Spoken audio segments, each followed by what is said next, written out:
Hi and welcome to another edition of Just a Thought. As I was contemplating this week what to share with you, I thought it would be great to share the story of Mary Magdalene's encounter with Jesus on the resurrection morning. This is an interesting story in the sense that it's one of the few stories that is mentioned in all four Gospels. You can find it in Matthew chapter 28 verses 1 to 10, or Mark chapter 16 verses 1 to 11, Luke 24 1 to 10, or John chapter 20 verses 1 to 18. Each one of the stories has some slight variations to it, but there are some things that they have in common. The first commonality is it's the women who are making their way to the tomb. There's no mention of men in this part of the story, other than when they take the message back. It also states that it's the women who actually meet Jesus. Jesus reveals himself to the women who are coming to the tomb. They meet at least one angel in the story, in every one of the stories in the Gospels. And lastly, Mary Magdalene features heavily in every one of the stories. John's account is the most comprehensive, and it's also the most personal. He tends to take it from a very personal experience of Mary, which obviously had an impact on him as she recounted it. John chapter 20 verse 1 starts with saying that Mary makes her way to the tomb to prepare Jesus' body, or to finish preparing Jesus' body in the burial, which would suggest that she was on her own. But we find a hint in verse 2 to suggest that she actually was with a number of women, which would also stack up with the rest of the gospel messages or gospel stories in that regard. Mary, when she comes and finds Peter and John, she states that we found the tomb empty and we don't know where they've taken his body. She says we, meaning that there's more than one of them with her. So the story goes that when she does come back from the initial visit to the tomb, John and Peter rush out. They run to the tomb to see what is going on. They have to see what's happened. And Mary follows them. Peter gets there first, or John gets there first, actually, sorry. And Peter runs in. John, he's a bit more chicken, he stands on the outside, but Peter just bowls on in to the tomb and finds the burial clothes there. John also then has a look, and they find that the tomb is empty. John specifically says that as they go, John himself believes, which is an interesting way of putting it. They go back. They go back to the upper room with the rest of the disciples, but Mary lingers. Mary stays back. And as she does, it's very interesting. As she stays back, she then herself ventures into the tomb. And when she does, she meets two angels, one sitting at either end of where they would have laid Jesus out. And she has a discussion with them. They encourage her that Jesus is risen. And as she turns to leave the tomb, she's still troubled. She's still crying. And she bumps into someone else. John states that Mary thinks it's the gardener. She doesn't recognize who it is. Now we know who it is because John tells us that it's actually Jesus. But Mary doesn't know. As she stands there, Jesus speaks to her. And she thinks at this point that it's just the gardener talking to her. And he says, "Why are you crying? Who are you looking for?" Mary recounts her dilemma that, well, she's looking for her Lord and someone has taken him and she doesn't know where he is. And then we have this really personal connection where Jesus speaks her name. Mary. Oh, Mary. And she instantly recognizes the way the word is spoken, and she sees that it is Jesus. It's like her eyes are open and suddenly she realizes it's Jesus. She calls out Rabboni, or Rabbi, which means teacher, and she then proceeds to grab hold of Jesus. She just wants to hang tight onto him and never let him go. Can you imagine it?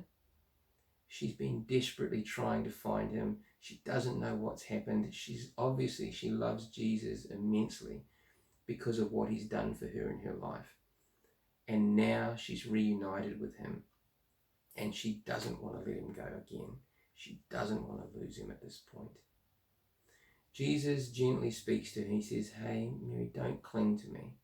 I haven't yet gone to my Father," which is an interesting point we should recount some other day. He says, "Don't hang on to me. I need to go."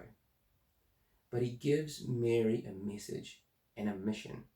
He says, "Go and tell the others what you have seen."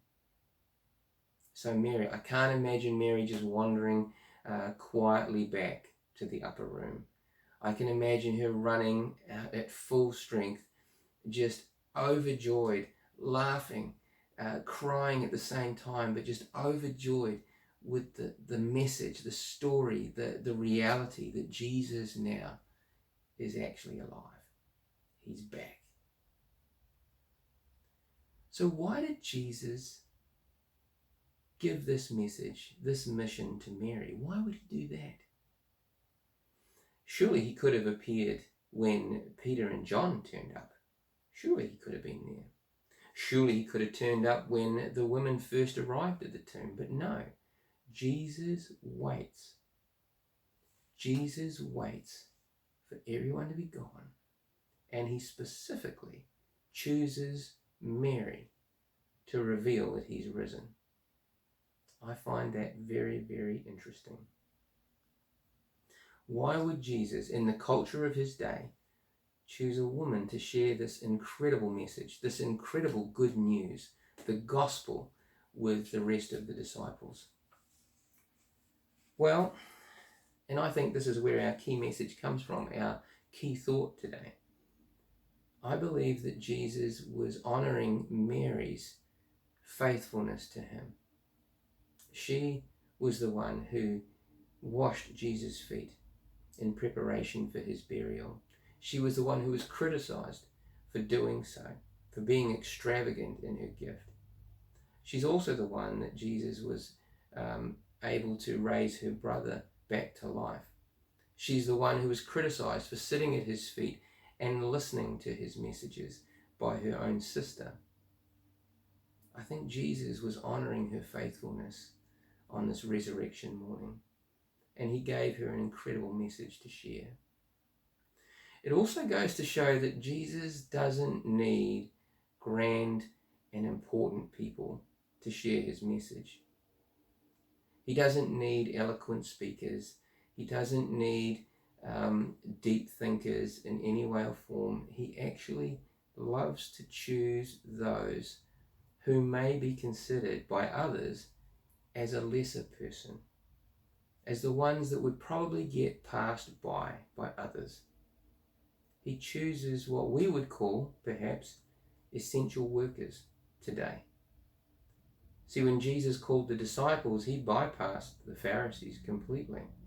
The only one who comes close to being a part of Jesus' initial group is Nicodemus. Now, Nicodemus follows Jesus, but not in the state of a student, but more of a contemporary.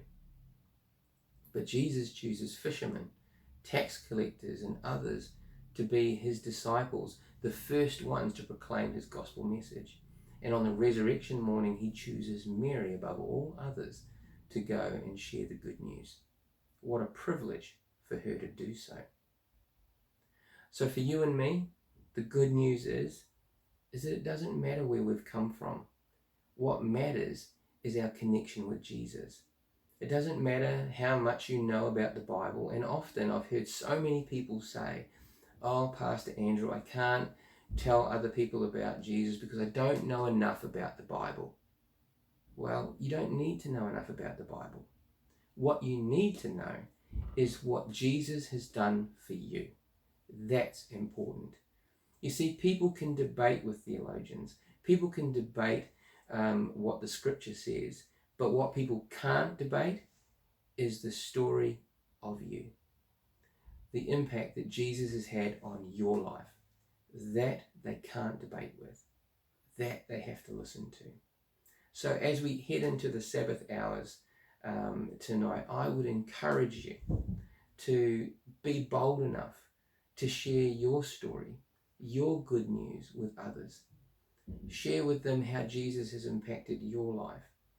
Be Mary and be the one who is willing to bear the good news to the others who need to hear it. May God bless you and have a fantastic weekend, and we'll see you next week for another Just a Thought.